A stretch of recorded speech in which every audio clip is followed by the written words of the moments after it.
To everyone who can't say no to Friday's endless appetizers, say, Don't be a sissy. Suck it up. Tell it like it is. Hesitate and you lose. Be a bad boy. Don't do things any other way. The only way we know how. Build trucks. Inspired by them. well, hello there, and thank you for joining us once again on Creatives Flow with a VO. I'm Tim Didabo, the VO, and in case this is your first maiden voyage to visiting this podcast, what we do here is we interview creative people, the makers of all of the commercials, promos, animations, and whatnot that all we actors work with. Today's guest is a really special guest. One of the reasons why he's a really special guest is because he, like one of our other guests, has worked on both sides of the glass. When I met Chuck Schiller, he and I were doing spots for Citgo together, and then he went to Dallas, Texas, where he rose all the way to the very top of the Richards Group. Now he's on his own, and he's also an amazing voice actor. When you talk about voices, this guy talks a little bit about trust and building relationships. And when they ask for somebody with grit in their voice, well, Chuck's voice has got about 60 grit going for it, as you will hear when he utters his very first words. And because of that grit, he is now the voice of Ram Trucks. So without further ado from me, let's say hello to Mr. Chuck Schiller. Chuck Schiller, how the heck are you, sir? Sorry I'm late. You should be, man. Awesome. So we're connected and you can hear me and it's working. Yeah, I hear you perfectly, dude. I have you at ISDN Yeah. quality right now. No kidding. Yeah. You're coming through crystal clear. Wow. It's very cool. It's a very cool I'll sound. tell my engineer she's done a marvelous job. She has gotten through, I don't know how many sessions up here. That's why you pay her the big bucks, man. That's right. Honey, get me some more tea. Throat coat, please. Yeah. Throat coat only. That's too funny. Yeah. Less ginger this time. Jesus, it's acrid. Aren't we actors just too needy? Yes, we are. Just way too needy. We are. I'm trying to think what movie we watched the other night where the woman, she was screaming at Ryan Reynolds and she goes, I don't know, I'm talent. And I went, oh, I'm using that. I do have respect for both sides of the glass. I really do. It's, I don't know how many voice talents I've tortured over the years thinking I was doing a great job directing. But now sitting on the mic, hearing direction, I go, oh my God, have I ever said that to anyone? Yes, and I'm sure Yeah. you have. And that's, something, dude, sometimes it's because they're either they've never been, the producer or director has never been shown how to direct talent, okay? It's not always on them. They've never been shown by somebody like you who's got so much background and how to direct talent. You now know how to do that. Or the talent just wasn't very good and he was pulling his hair out saying, get this. Yeah. I mean, I know I hired you because you had something, but you're just not getting it. Tim, do you remember Craig Weiss? Craig Weiss was the guy that, back when radio was something that agencies turned their nose up at. Writers would say, well, it's not TV, I don't want to do it. They would send it to places like Craig Weiss. And Craig was a really brilliant writer and great talent director. And he had that pool of great actors up there in Minneapolis. So we'd fly up there and go to the studio and Craig, God rest his soul, would have his giant glass of iced tea, which I know had more than iced tea in it. And he'd sit there and he'd go, Chuckster, you're full of shit. 3 takes. If you need more than 3 takes, you picked the wrong talent. That's on you. And he'd bark at me. And I go, what do you know? I mean, I want to try it every which way. He goes, no, you don't know your script. You don't know what you want your talent to do. And therefore, it's on you when you have a bad session or take 25. I was a kid, and I've never, ever forgotten that. Yeah, well, and there is some truth to that. But if your talent, like me, the other day I was just doing a gig, and I said, hey, you got what you want? I want to explore something else. Can I try some? Then that's when what you just said to him is true, because now you're like, wow, I didn't even think it. You know what? That is cool. Let's explore some of that. Or you'll say, nope, still like what we got. Room to play in all aspects of creative. I don't care what side of the mic you're on. Room to play, removal of fear, trust, all those things that make for any great creative product are necessary. But, you know, the thing that Craig drilled into me, and by the way, I was an art director. I didn't write. I took one class in college called Writing for Broadcast, in which I learned that a stopwatch could actually be used to tell how long it would take to say something.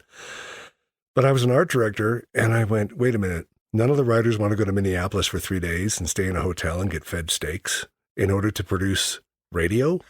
I'll go. And it was really fun, and I wrote some stuff, but he was really great at just saying, when you walk in the booth and your client's paying hundreds of dollars per hour, if you haven't timed your scripts, if you haven't listened to the talent's range, if you haven't done all that stuff, you're wasting everyone's time as a creative director, as a writer. So that was really a great lesson for me about what the business is all about. The talent doesn't want to do take 64.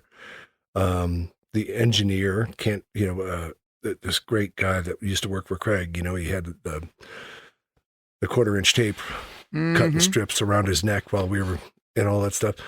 He didn't want to do take 64. And the writer thought, I'm doing my job if I get take 64 because I really worked that talent over.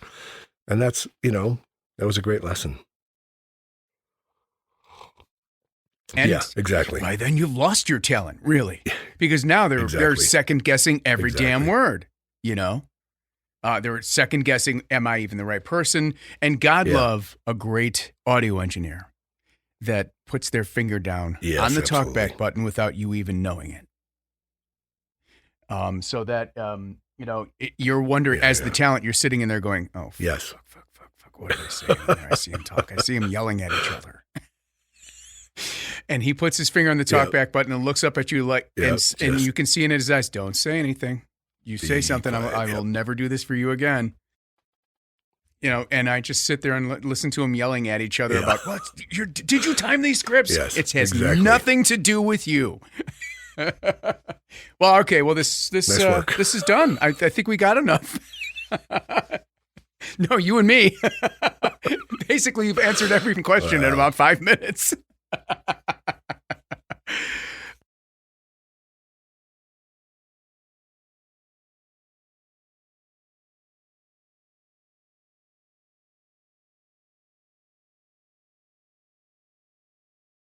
Hey, Chuck, what's going on now? How's life in the mountains, and where the heck are you? I live at, dude. We joke that the first floor is at just below 10,000 feet, and the second floor of our little cabin is at 10,000 feet. We got our own little forest around us, and it's pretty cool. Oh, man. I just obviously came in from the mountain 15 minutes ago. We had about 3 to 4 inches of fluff. So it was really nice. Really good today. Yeah. Beautiful. Yeah. And I'm down here in sunny Florida. Yeah. Well, up in Chicago, they got a bunch, and back in Michigan, they got a bunch. So maybe it'll make its way to Florida. You never know down there. I golfed down there last February. So come on down, man. Get out of the cold. It's going to be great. Come on down. Okay. Got down there. We teed off. It was 34 degrees in Florida. Well, it can happen. And it's going to happen this weekend, man. It's going to happen this weekend. Now, where were you? No, near Destin. Sarasota or something like that? Or yeah. Oh, okay. So you were up in the Panhandle. Okay. Yeah, I'm just outside of Tampa. We're literally just south of Clearwater Beach. We're on a little island called Indian Rocks Beach. Up there, so we're just south of Clearwater Beach. Dollar General country, because my wife and I drove there and we played a little game. You got to punch the other person if you ever saw a dollar store or Dollar General. And I was black and blue by the time we got there. My God, every 5 minutes there's a Waffle House and a Dollar General. I was going to say, you forgot about the Waffle House. You done crossed the Waffle House line, son. Y'all cross the line. Once you see your first Waffle House, you know you're in the South. I was told. All right. Yes, that's what we call. Shh. Yeah. We'll cut that in post. In case we have any Florida listeners, all 10 people that are listening to this podcast. Lovely golf, great people. Yep. I mean, for me, I love to go in the Gulf. Yeah. When it's a hot day, I take my road bike out and I just, I'm scooting up and down the Gulf of Mexico for, 20, 30 miles, come back. Yeah, it was nice. I'm a happy boy, I can't have enough time on one of those big creaky piers eating fried food and drinking beer. I mean, that's the best part of it. Yeah. Oh, dude, that's what it's all about. That's what it's all about. I mean, we sit in our little circle. We have, we're in a townhome community. One of our neighbors is from Indiana. And he said, hey, man, come on over. We're going to hillbilly. 3, the 6 of us or whatever, 8 of us. Good. We'll just sit and laugh and have a couple beers and, and it's 75, 80 degrees out, It's good life.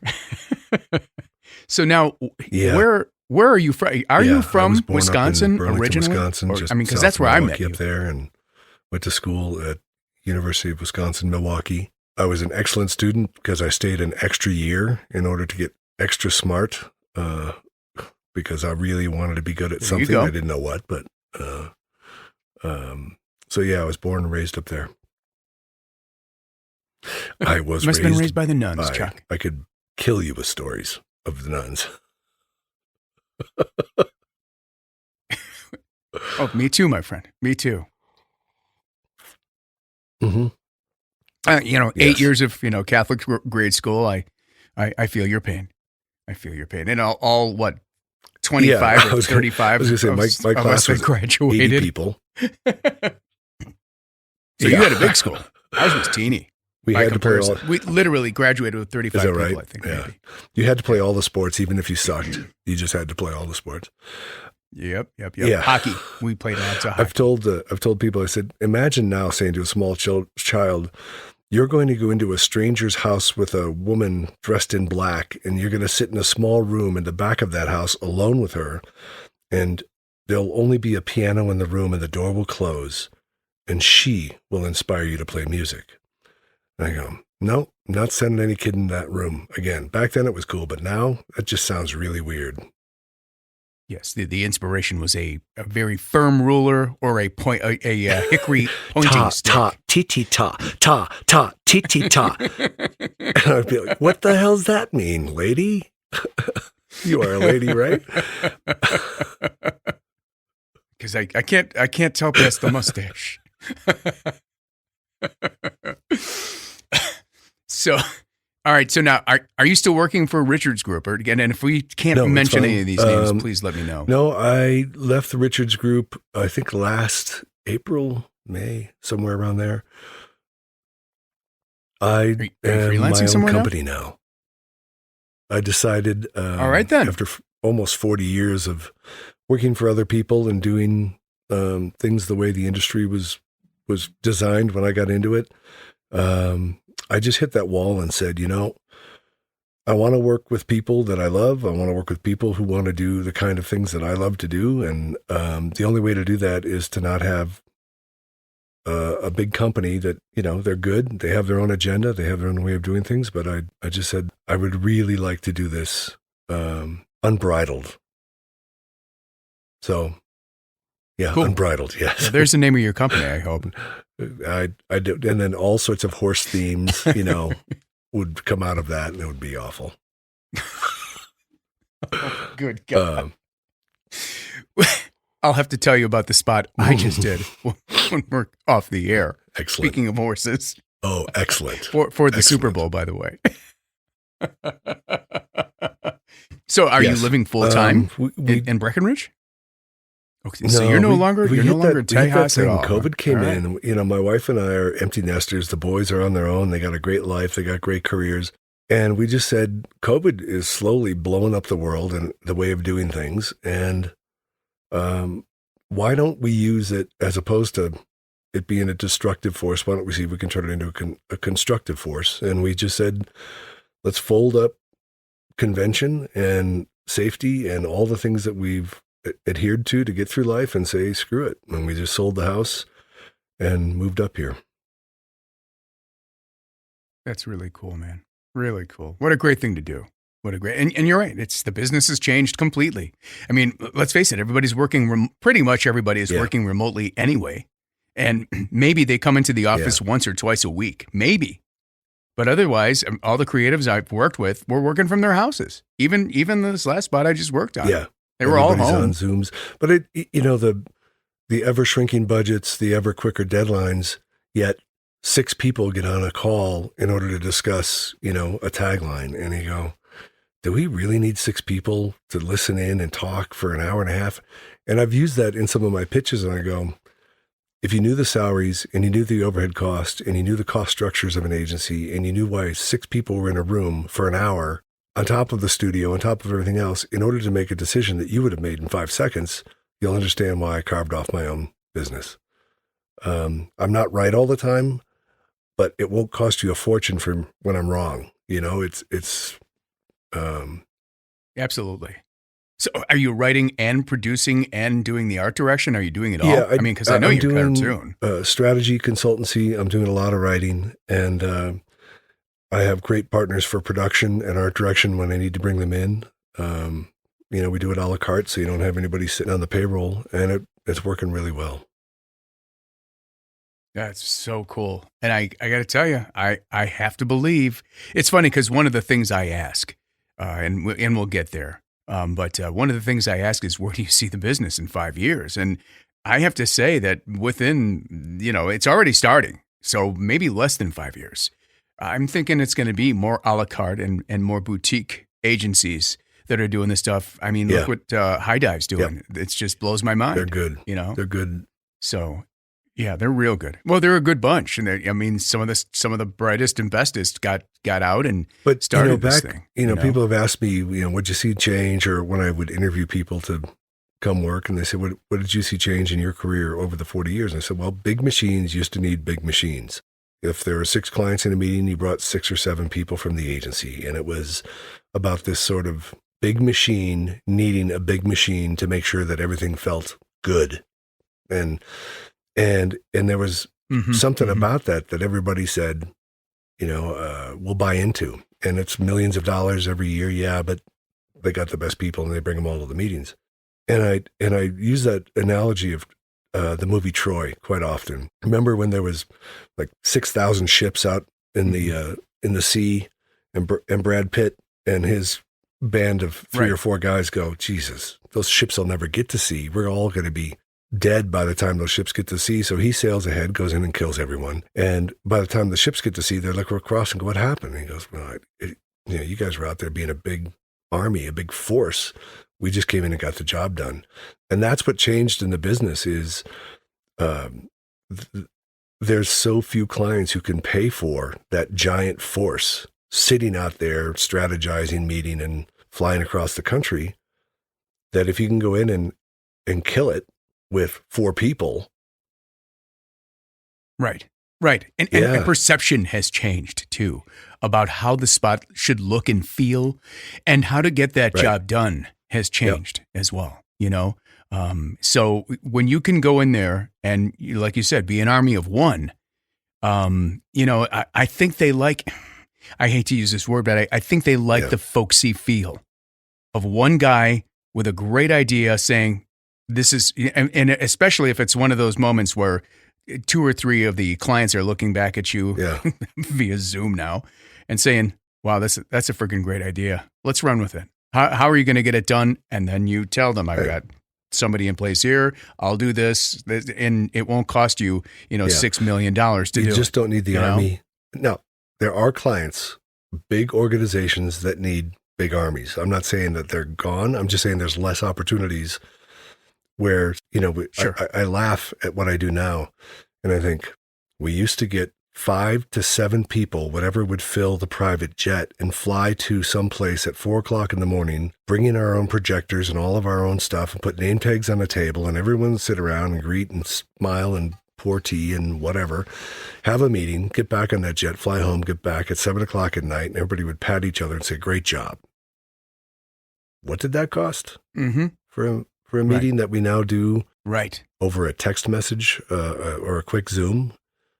And I'm not saying that we weren't smart and doing a good job. I'm just saying the tolerance for that. Budgets are too tight. The margins are too thin. The channels are too great. The number of places to put a message are too great. The media companies are and so gobbling everything up. That's a simple pitch to go, I can be wrong 6 times for what it cost for one meeting in the old days. So, Sure. And well, let's face it.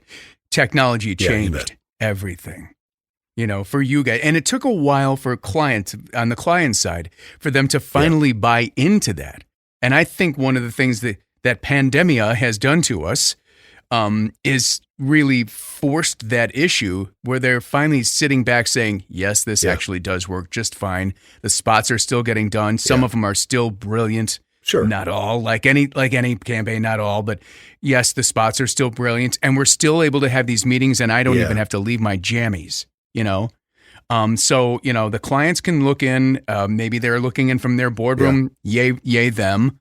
But the creatives are all in their homes, in their jammies, and they're pitching their idea.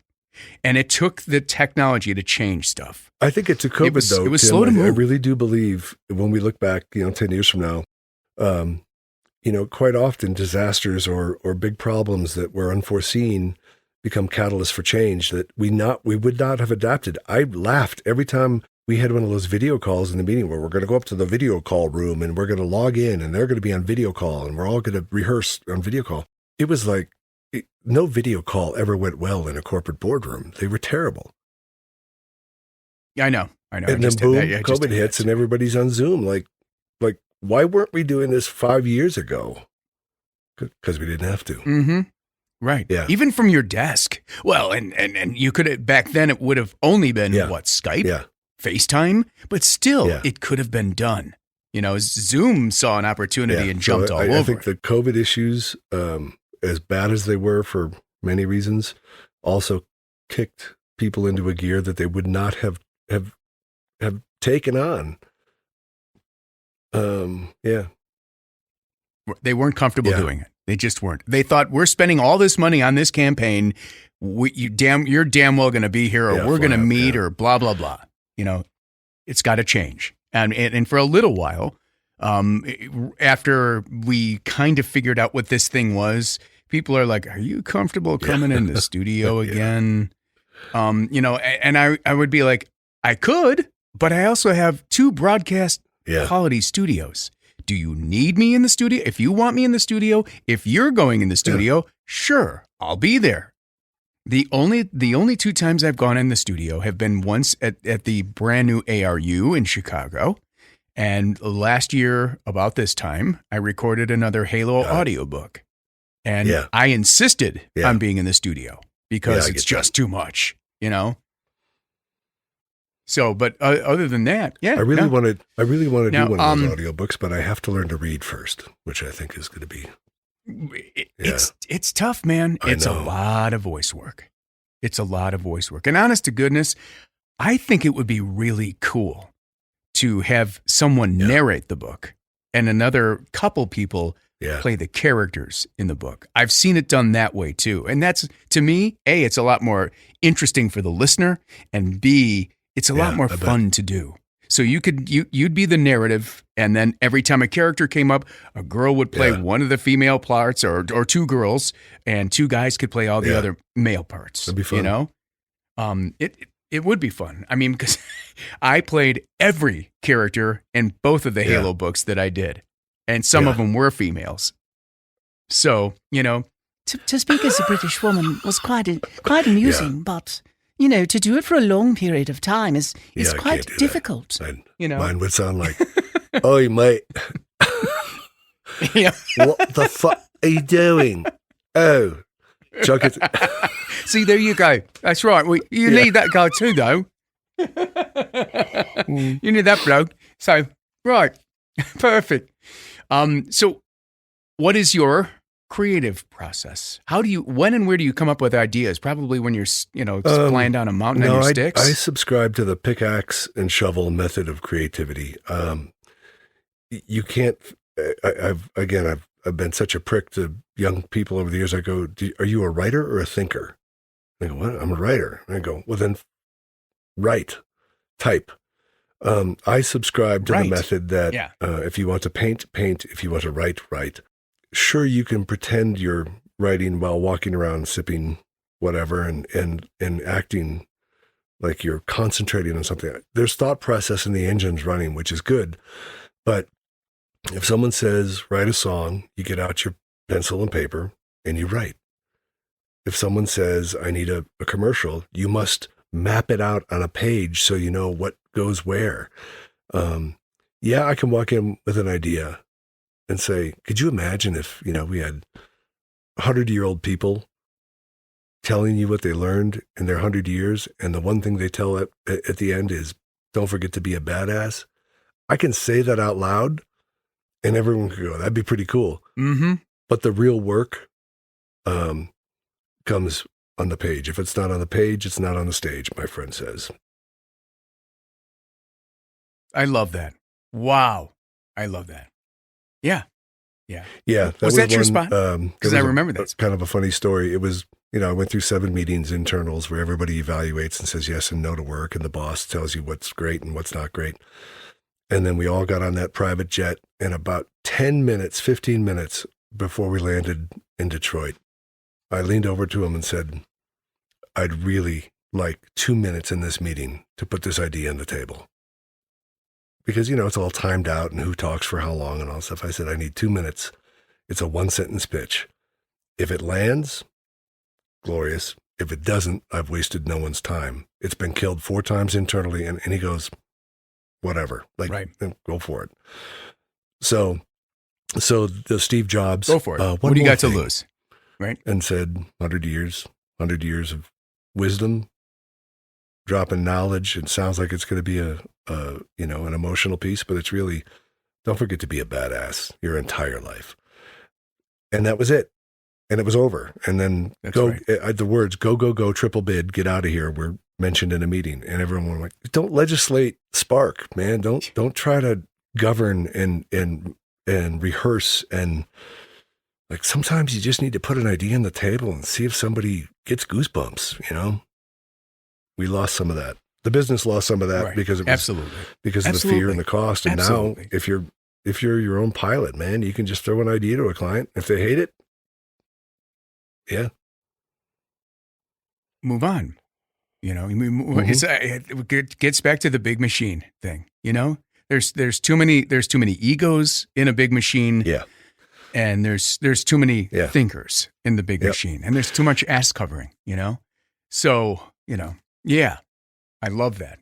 And I remember that campaign, probably, by the way. People say, what's the best thing you ever did or whatever? I go, I don't know that I did the best thing I've ever done. I still hope that there's, a hole in one out there for me yet to keep me going. But it wasn't making that commercial.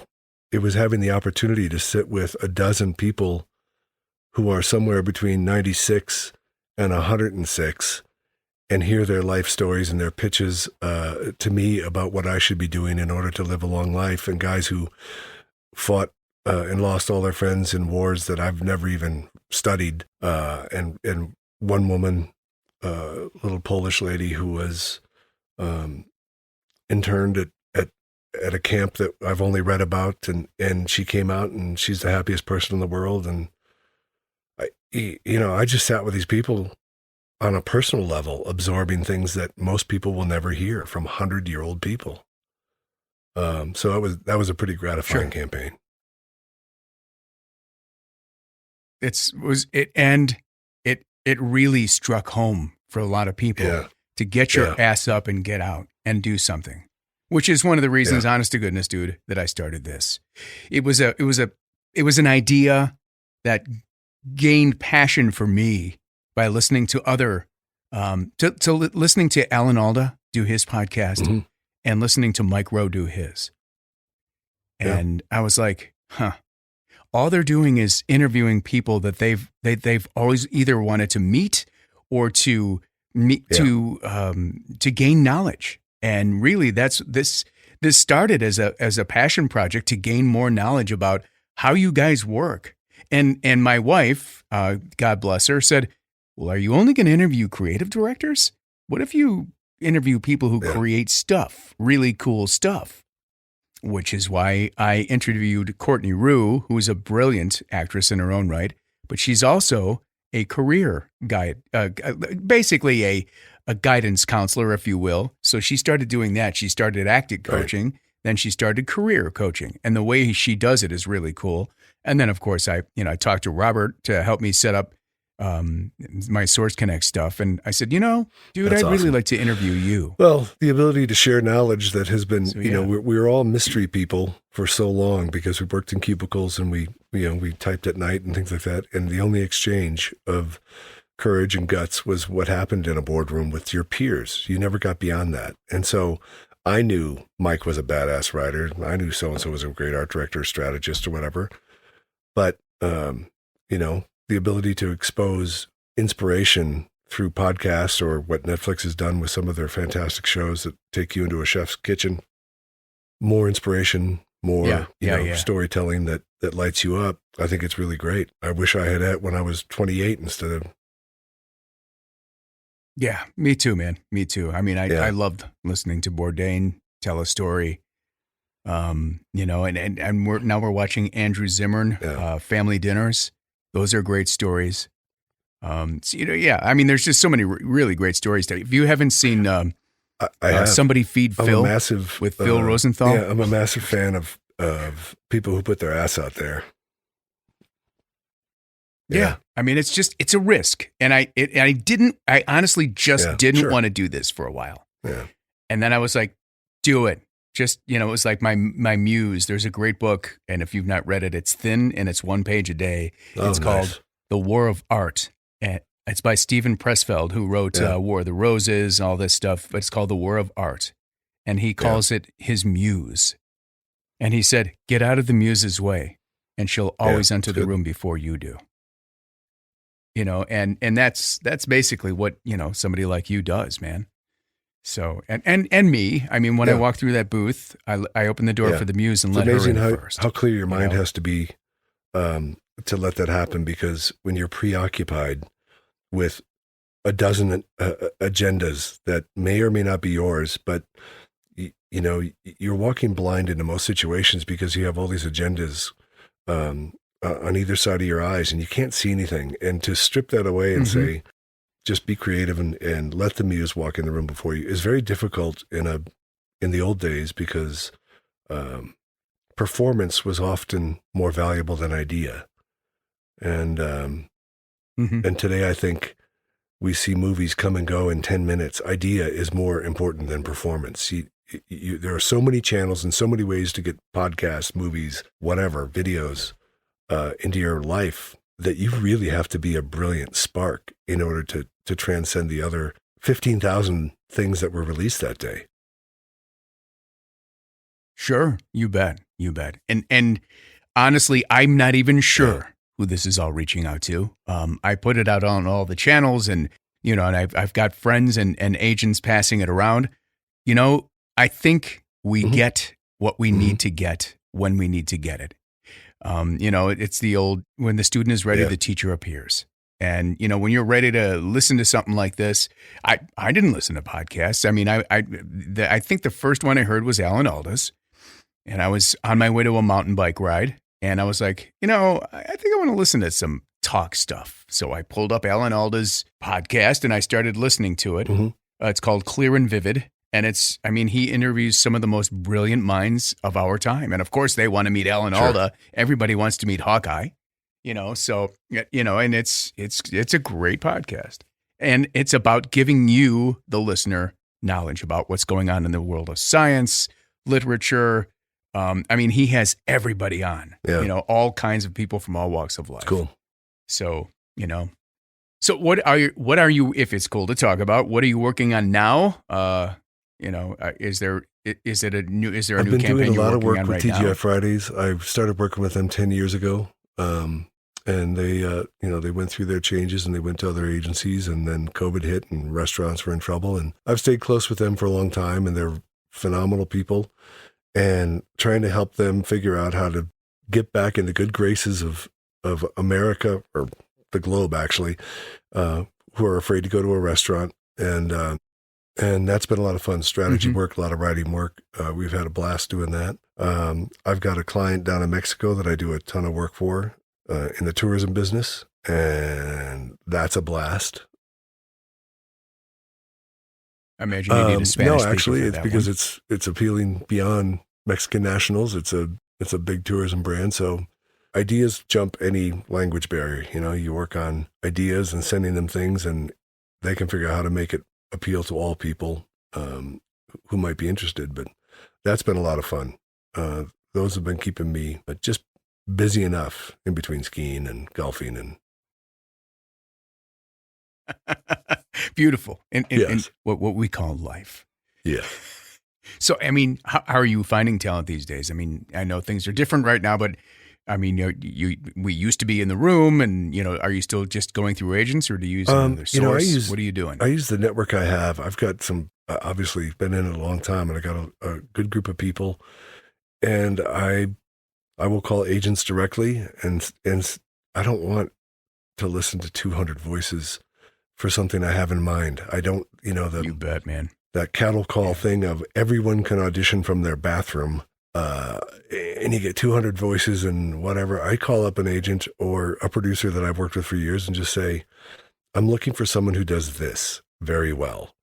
And I'll find 6 people that I know can do it, and make a decision and move forward. It's a lot less expensive for clients and a lot less frustrating for everybody in the process. Right. Yeah. And it's a hell of a lot less drama, and again, I bang my head against the desk that you guys, especially young creatives, have to sit through even a 50 I always feel, auditions. It's mind numbing. The lottery is tough enough, but Sure. if your voice 63 out of 70 auditions, I guarantee you, as much as the creative listening to those says, I listened to every voice and every take to make sure I found the best voice. By the 63rd person, they're listening to Chuck Schiller. Nope. And, they just turn it off because they assume that whatever they heard in that first second isn't going to work. So it's tough. And I just, I've grown less patient as I've grown older and just said, I know what I want. I know the type of voice I want to hear. And what I've promised to the client is this type of voice. So let's get the dozen people to do that. Then I call you.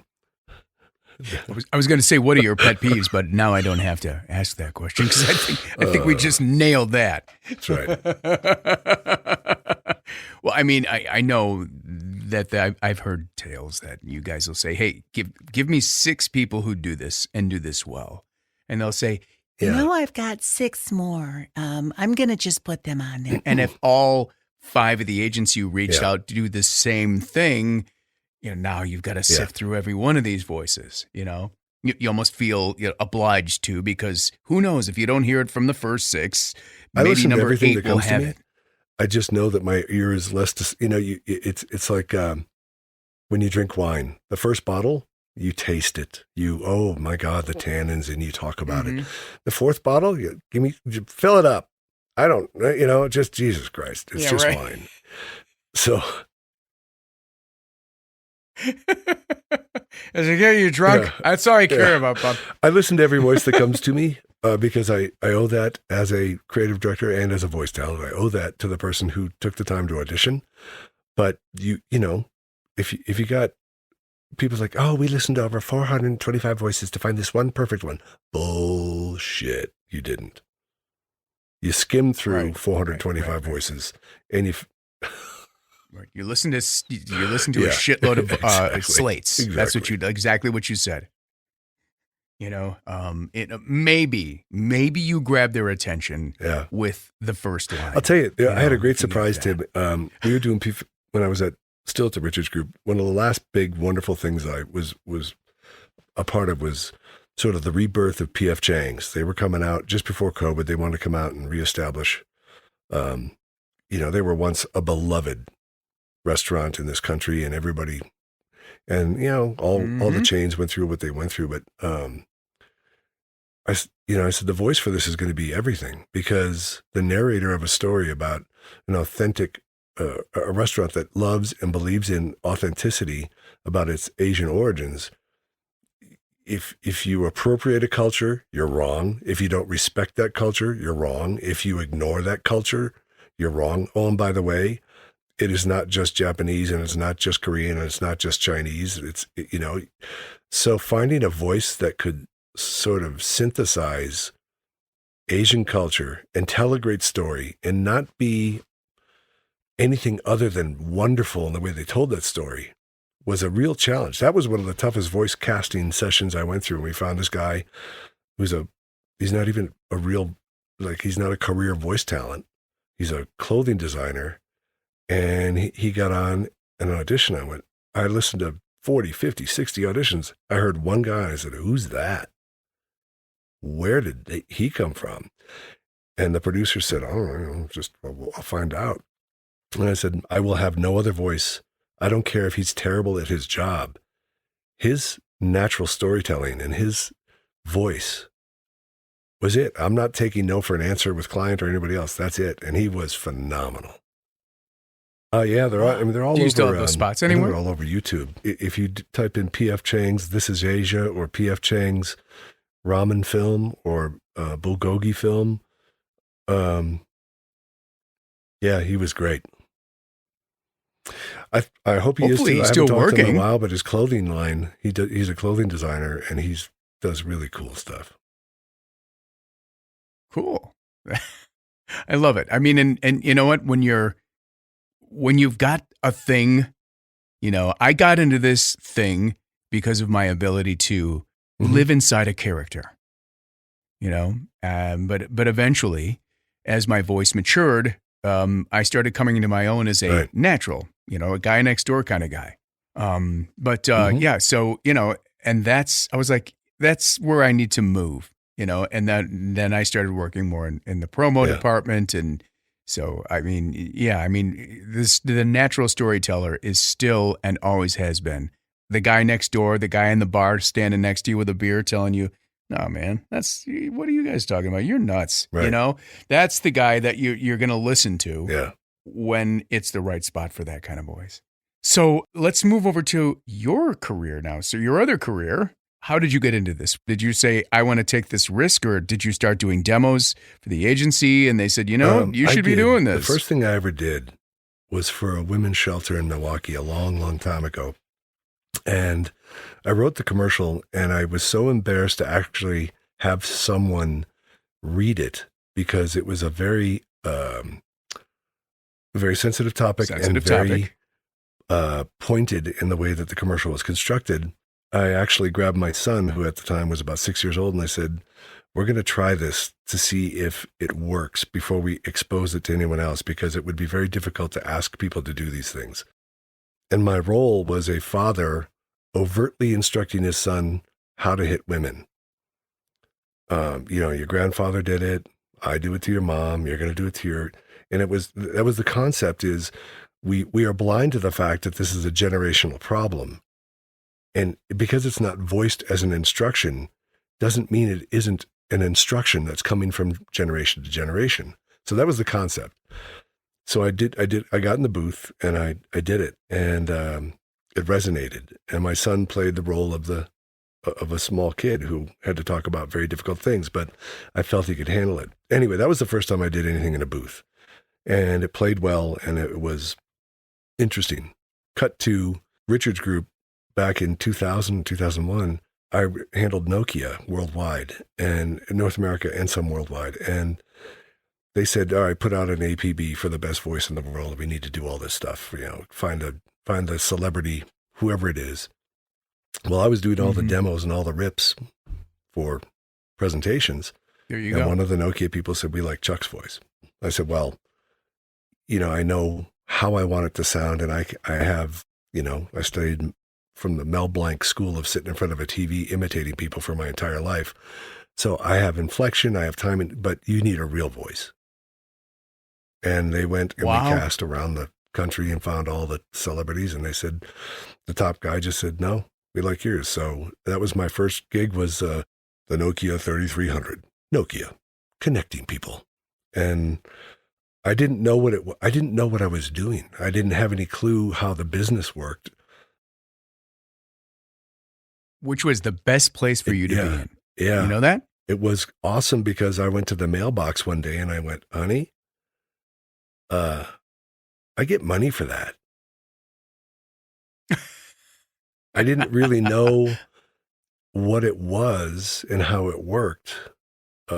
Really. I mean, I knew that there was residual. I knew the business, but I just thought, well, Nokia likes my voice. That's kind of neat. I get to do a TV commercial with my voice and tell my dad and mom or whatever. But that was the first stuff I did. And then, 23 years of being on the writing side, you spend a lot of time in a booth, timing things out, writing things down. And sometimes somebody hears it and says, my God, that's the silk I want on my suit. And other times it's that's fine. Chuck, Right.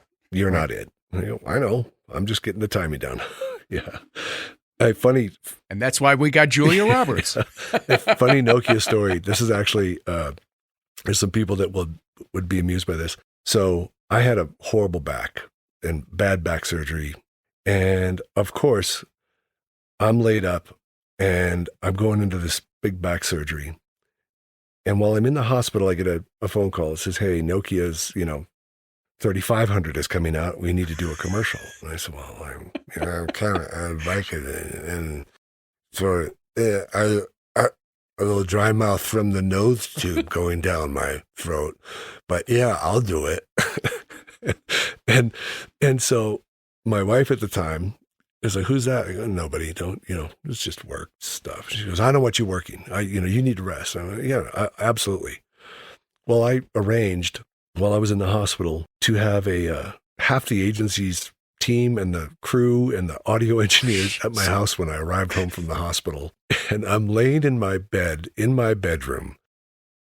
And there's a guy with a boom mic lowering it down to my mouth. There's 4 or 5 agency people, creatives, producers, audio engineers kneeling at the foot of my bed. And they're like, okay. And my wife is like storming around, my ex-wife. My wife is storming around the kitchen like, what the hell are all these people doing here? You've got this horrible thing. I said, and I'm laying there and going, the all-new Nokia 3600, connecting people. And Danny, the writer, goes, that's good. That's good. Maybe we could pick up the energy a little bit. Like, okay. The all-new Nokia 3300, Nokia, connecting people. And I think that was the end of my Nokia career. Chuck, you won't be getting residual checks for this particular session. Actually, the truth is, I think that one, they pulled it off and cleaned it up or whatever. But I can remember, even in the haze of painkillers and coming out of this surgery, laying in my bed with half of these people I work with all kneeling around me. It's like one of those old paintings in which, all the doctors are around the patient who's filleted on the table and everyone's looking in it. That's what it was like for me. And I just need to get 7 words out. They used to do that for Tony the Tiger, man. They used to visit his house when he was, near death. Yeah, man. And, he's near death, but, we're going to go record him in his bed. Great with just a They're great.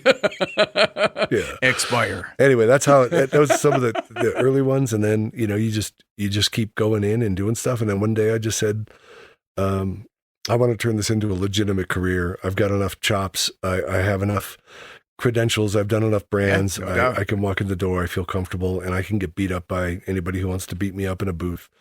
And because you've been on that other side of the booth, which is a double threat for anybody. Get an agent and really legitimize yourself, or just continue to play I got lucky, I did something, and I just said no. I want to. This is really fun for me, and people say, "How'd with both feet, man." I'd do that. I got a good voice. I go, okay. I want you to read this in 23 seconds, and then I want you to read it in 18.5, and I want you to have more emotion in 18.5 than 23. And they go, what? Okay, exactly. So. It ain't Bob Monachino, who they call it voice talent. Everyone can have a voice. It's the second word you need to focus on. I got one more like on one of my cartoons. One more like. Oh, Yeah. no kidding. Was It's it all on Instagram. Where are you posting those now? Oh, see, I'm horrible. I've never got gone on 27 people liking a cartoon now, which, I mean, that's a big deal. Yeah, you were putting them on LinkedIn for a little while. When I left the professional world as a company, I hit delete, start fresh. I did not want to be Chuck Schiller, the guy who used to work at X. So I delete. Yeah, man. And you are the guy, you're exactly what they were asking for. And I think you've taken it to a new place for I listen to old yourself. things, and Really. it's funny. You just, with time and practice, you get better at things, or you become more confident in the way you do things. I don't know if you get better or not, but you become more confident, and I love it. I have a friend who is a mentor and a real inspiration to me, Jeb Sherry. I don't know if you ever worked with Jeb. Jeb was a producer at the Richards Group when I first got there, and I did some of my first few things with him. And he was a voice talent, and he's an old. His dad was Dory Sherry, who ran MGM, and Jeb is a wonderful storyteller about. Dustin Hoffman was over at playing tennis in the backyard, and the hot dog cart came out, and my father said, "None for you, Jeb." And to you, he's this great storyteller about growing up in Hollywood in the old days. But Jeb was a wonderful voice talent. I brought him in to read for something, and he was self-effacing about it. Like, well, I'll do what I do. And I go, no, you're going to do what you can do. And we went through some sessions, and he walked out, and we hit play, and he had a look on his face of surprise of, I didn't know that was in there. I love that. Sure. I love that. I love that happens to all of us, read I think. That I listen to almost as a separate person, and I go, that just happened in there? Wow, I didn't know that was coming out. It's fun. Right. There's no doubt, dude. There's no doubt. Because people like, yourselves that are so good at getting that out of us, we don't know we have it in there. And it's like, I liken it to when I'm on the stage singing. Yeah.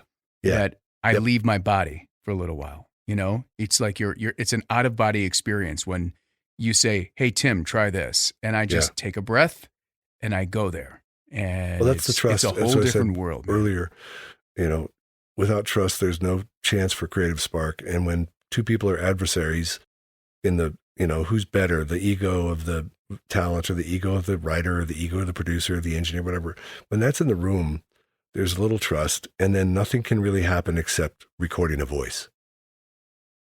And the same with editors who are competing against the people that are in the room or frustrated with whatever process. If frustration's in the room, if competition's in the room, if ego's in the room, there's little chance for happenstance and spark, and that one editor would throw on the floor and say, that was a out of focus take, and the next editor says, that was more human than anything I've ever seen. That can only happen. Yeah, that can only happen when there's trust in the room. That was the masterpiece. Trust is what we really charge for when we, as consultants or creatives, trust is what you're charging for. Anybody can type, anybody can write, anybody can draw. But trust that an idea will find its highest execution is what we really charge for. Mm-hmm. And there goes my last question to you, because you just answered Excellent. it. I'm happy. The last question is there some piece of advice you'd like to give our listeners, either as a creative director or as an actor, or both? Yeah, and honest to God, that was it. And one of the things that I did, Tim, is I worked really hard on, where am I going with my career? You're in a career for 40 years. People start whispering as you walk down the hall, he used to be this, or he did that. All of a sudden you're walking down the hall, but your life is in past tense if you're not careful, especially in our industry where youth is celebrated and next is anticipated. And so I always tried to focus on making sure that what my kids called old man strong, there's nothing scarier than a 60-year-old bouncer, right? Because you walk in and go, if he's that old and he's at the door, what's he know? So you got to keep sharpening, evolving, working, trying to outdo yourself or do something like that. And I really think that that's important. And when I took the word impressive out of my vocabulary, when I was young, I wanted it to be impressive. I wanted to impress people. I wanted them to be impressed by me. That's what the young creative desires, because that equals, bigger salary and more opportunity. But when I stripped that away and said, I don't want to be impressive, I want to be really good. That was like a chapter change for me, where I went from stop trying to show off and be the biggest or the best or, embarrass people by beating them, which was part of my motivation when I was younger, to be really aggressive, to no, turn that off. Up here, I realized that I spent most of my life trying to live in the limelight, my career, trying to live in the limelight, because I thought that's how you got famous and good and more money.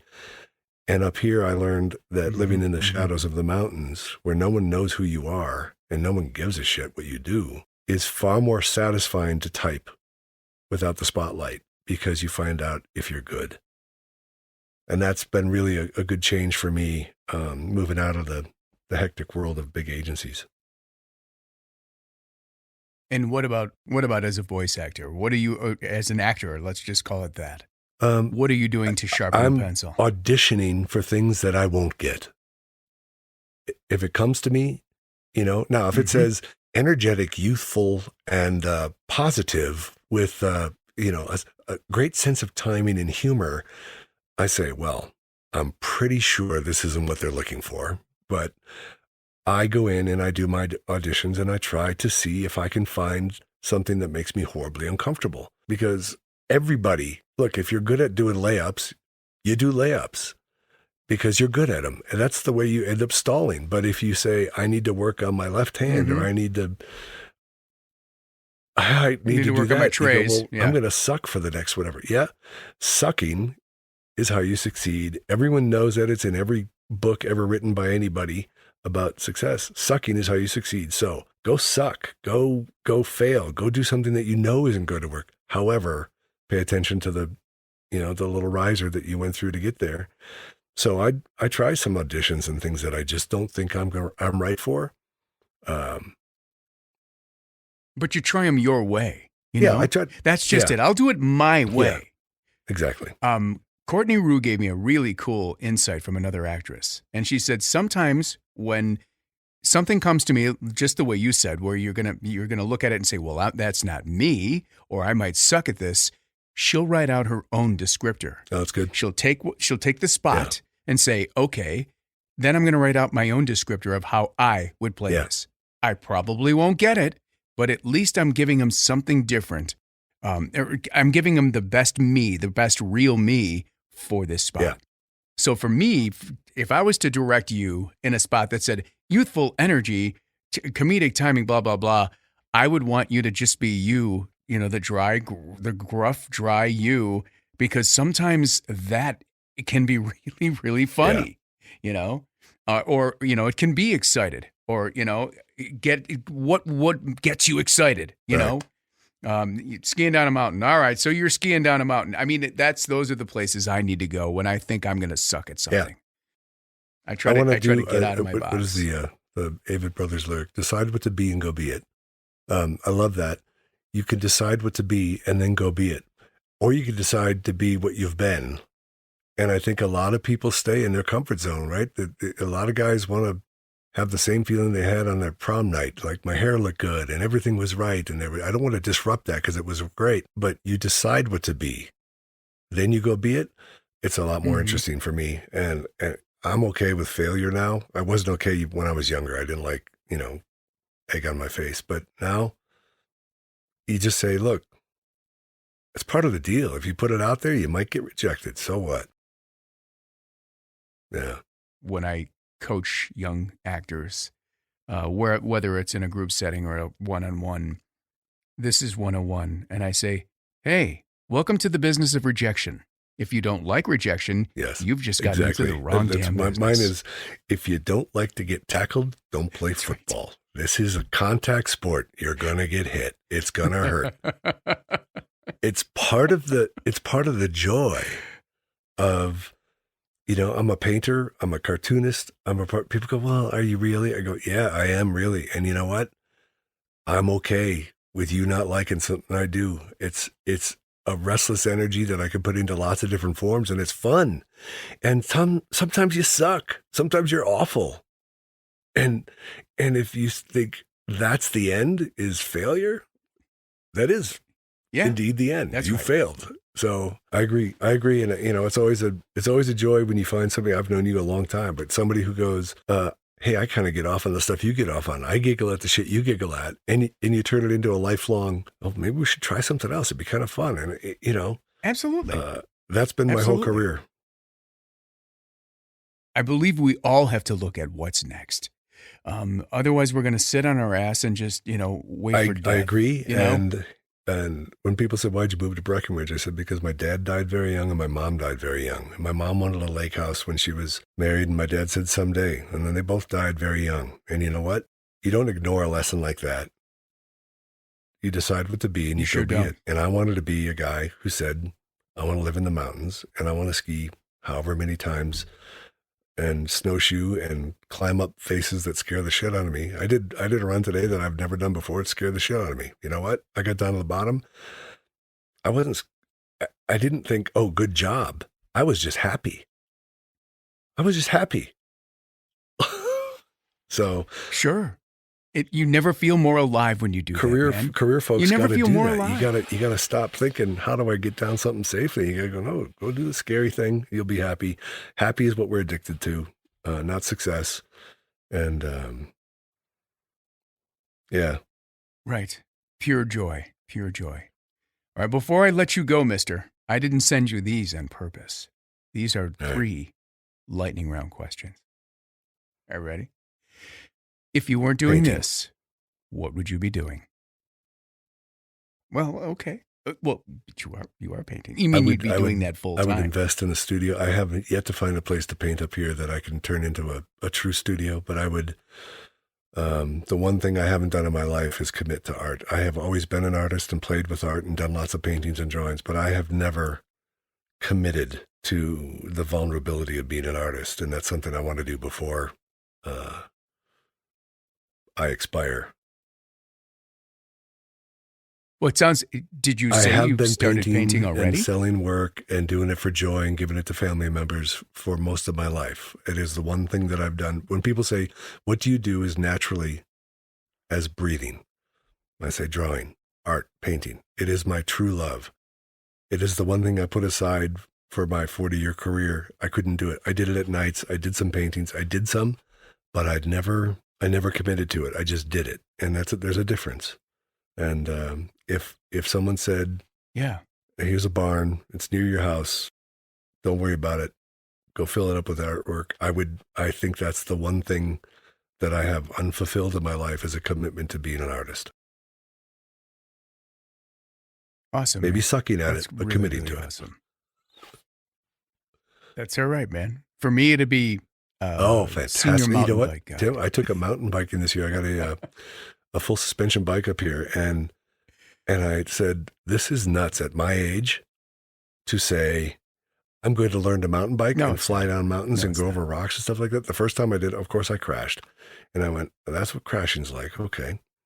And then I started doing it, and I went on these treks, 8 miles on a mountain bike up a mountain is one of the hardest things I've ever done. And I love it. I absolutely can't wait for summer to get back on the bike. Dude, I'm telling you, I'm a 30-year junkie of that shit.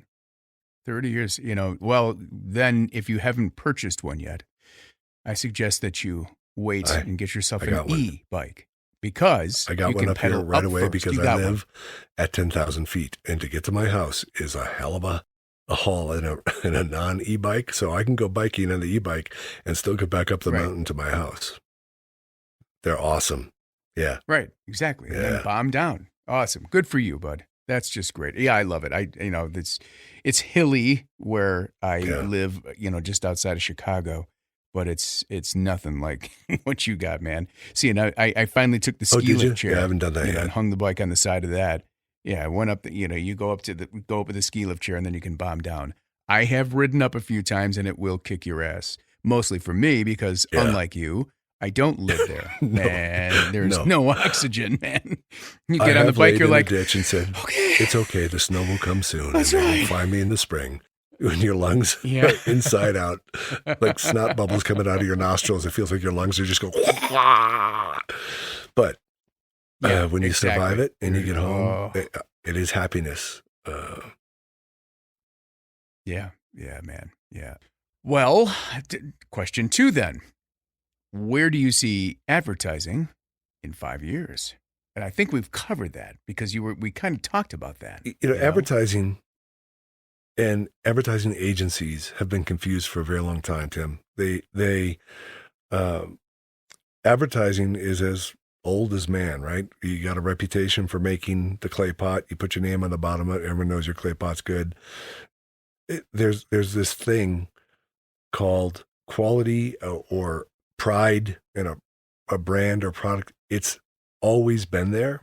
How we hear about it is what has changed.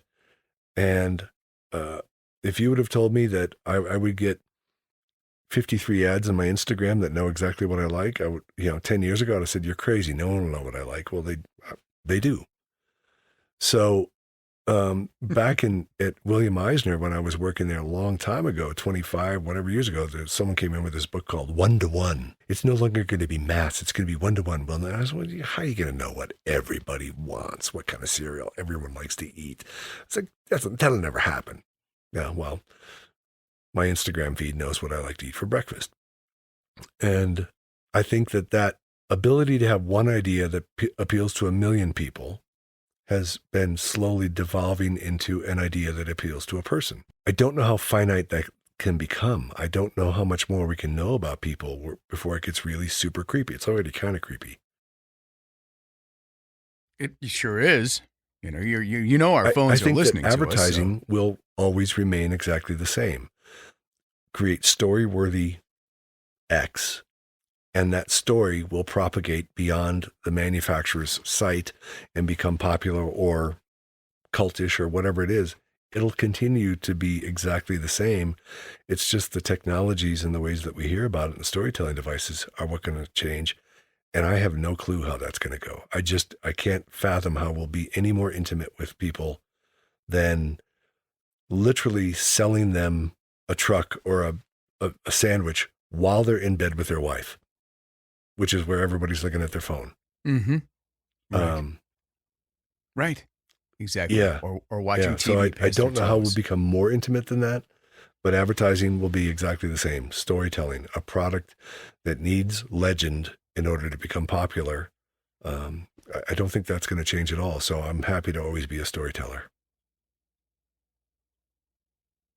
Okay, cool.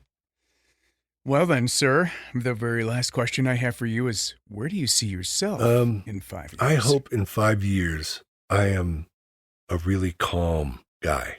That is the thing that I've been working on the most in changing up here and learning to slow down and not freak out because I sent an email over an hour ago and they didn't even get back to me with a reply. I've been in a business that is thriving on desperation and fear and aggression for 40 years. And I have this great mentor, my grandpa Fritz, who died a long time ago, that my wife now will say, okay, Grandpa Fritz, when I get a little riled up. I know what that means now. Damn straight, Grandpa Fritz, this is bullshit. I used to, be impatient and loud and aggressive and get after it. And I apologize to all the people that I may have not been kind to as I've gone through that. But in 5 years, I would really love to be able to just be a calmer person. I want to continue to work and contribute to clients who have a desire for an unafraid point of view being expressed, however that comes to be. I would love to be deeper into the acting world, voice acting specifically. You don't want to put this face on camera, but I would love to develop it more, but with a calmness as opposed to what I've known for my whole life, desperation of, you got to succeed, you got to go, you got to win, you got to try. And say, no, I think I'll get better if I chill out a bit. Yeah. Yeah.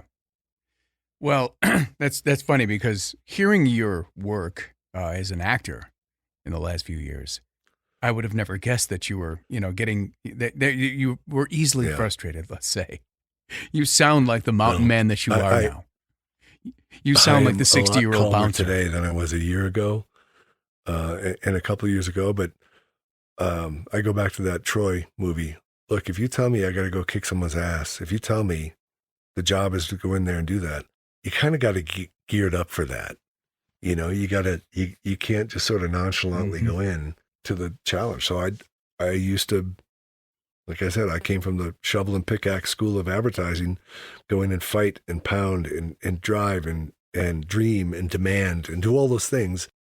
And some of it worked, sometimes some of it didn't, but that was my career. And now I'm really seriously trying to, in all personal relationships and all work relationships, be just genuinely enthusiastic and try to be really good, try to find joy in the work as opposed to just win or succeed or whatever that means.